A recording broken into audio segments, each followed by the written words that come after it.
Alright, welcome to my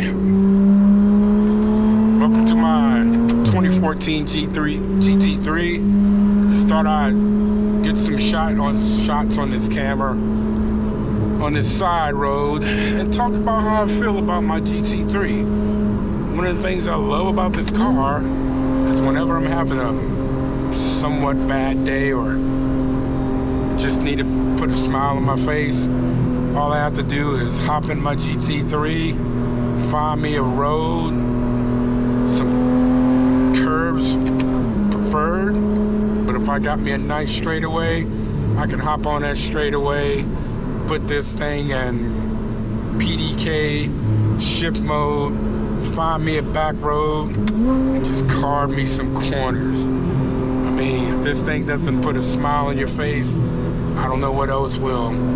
I mean, I love my 2014 GT3 with a G6 engine. Had this car for over a year now, and it's been nothing but miles and smiles. I mean, you can hear this engine roar right now as I'm getting it on down this road. I mean, I don't know what to say. I mean, it's a Porsche.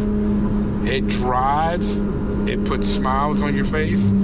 So yeah, if you can afford one, I would definitely say get yourself one. I don't care if you get a base model, an S model, a GTS, whatever you can afford. You know, a Porsche is a Porsche, in my opinion. I know some people like to hate on, other models. You don't have a S, you don't have a GTS, you don't have a GT3. Hey, but for me, a Porsche is a Porsche, man. I mean, you just can't beat it. I was killing this road until I got this, Tesla in front of me, slowing me down, doing what they do. I guess he's conserving some of his battery. And I was hoping to get some high speeds and, hit this road and challenge myself a little bit. But, this Tesla's kind of shut it down. But yeah, I mean, nothing beats the Porsche, in my opinion. I had, Corvettes, a Z06. Hell of a car. I mean, it was a straight beast. I mean, the LS7 engine, 7-liter engine, was just amazing. And I had a good time in it, but, some of the fit and finish in that car, it was a 2007. I mean, I think it had a cobalt steering wheel. You slid all around the seats. But that body style, it was on point. I mean, ain't no doubt about it. It was definitely on point. And then I've had mini Mustangs, anywhere from a 6-cylinder Mustang to the big V8 that everybody loves. I had a Shelby GT 500 2007, which I kind of like gave to my son because I promised him that in 2010. I told him, hey, if you graduate from college, the car is yours. So me being a man of my word, he went to the University of Alabama, graduated in 4 years. He didn't go on the extended plan. And, damn it. Yeah, I promised him my GT 500.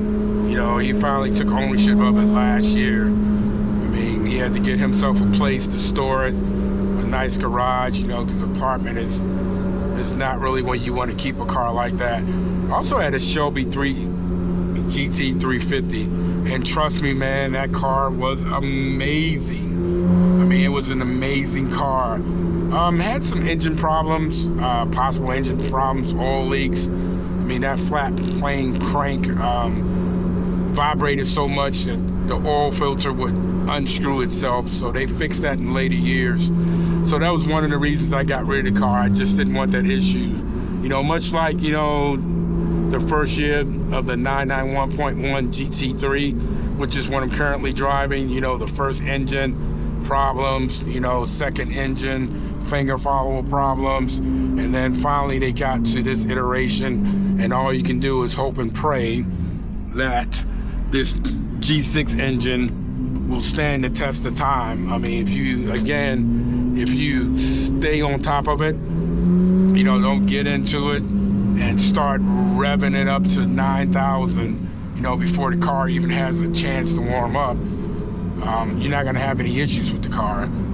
Take it easy, let the car warm up, and then get on it, I mean, that's what the car is made for. It's made for racing.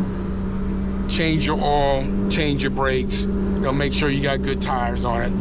But, this car is truly an amazing vehicle, and you gotta think about it.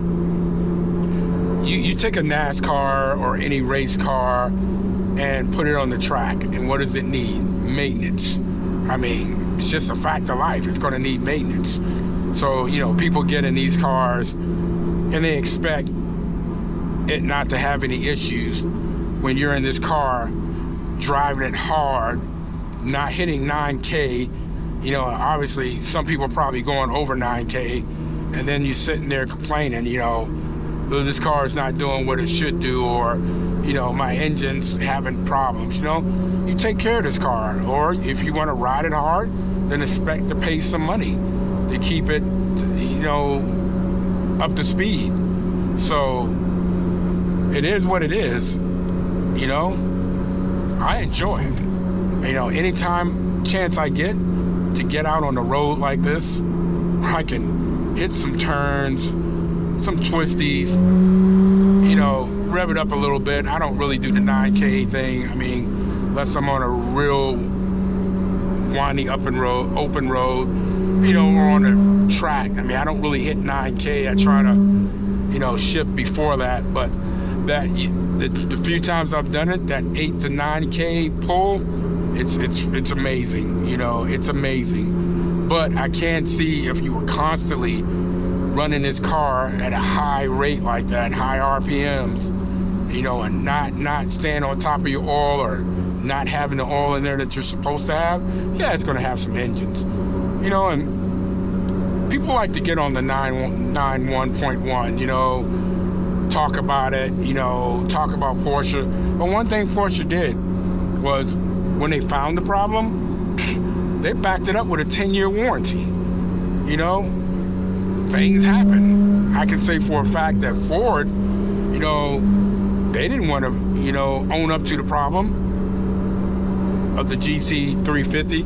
Hell, I even had problems in my 2007 GT500 where the clutch, couldn't handle all that power, that 500 horsepower that car came with. And if they definitely didn't extend it 10 years to get that clutch replaced.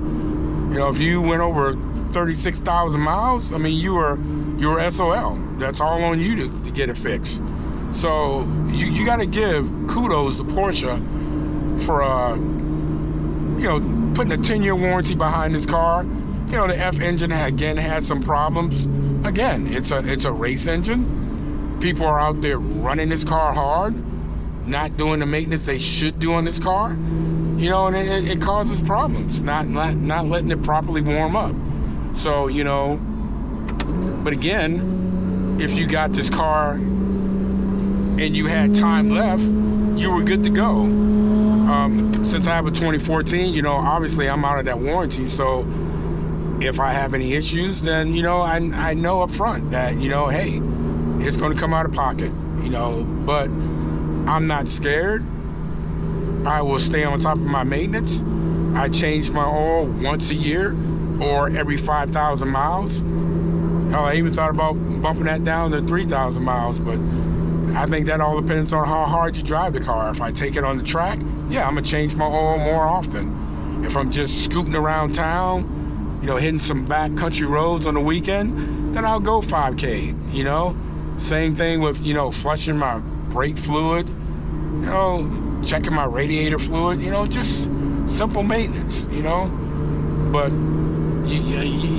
this car is amazing, All you got to do is get in it, turn that key, which I love still turning the key.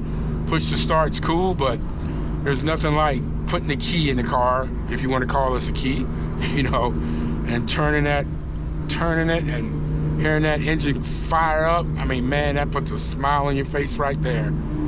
So as I close out this video, just want to say like and subscribe.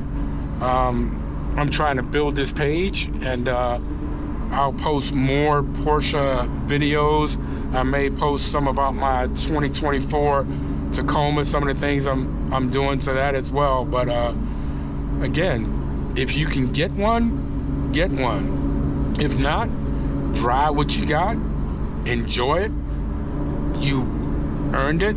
So, you know, that's all I can say. I'm finally to the point in life where, you know, I was able to afford one. You know, of course, I got my house in order, you know, and everything else in order before I, you know, decided to get a car that costs, you know, this, which I would advise to anyone. Don't put yourself into a vehicle like this if you can't afford it, because, you know, the payments, the maintenance, you know, everything else you have to do with it will break you. So again, like and subscribe.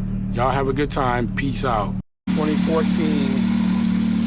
GT3. Beautiful car. It was clean before I went out on the road, but now it's dirty.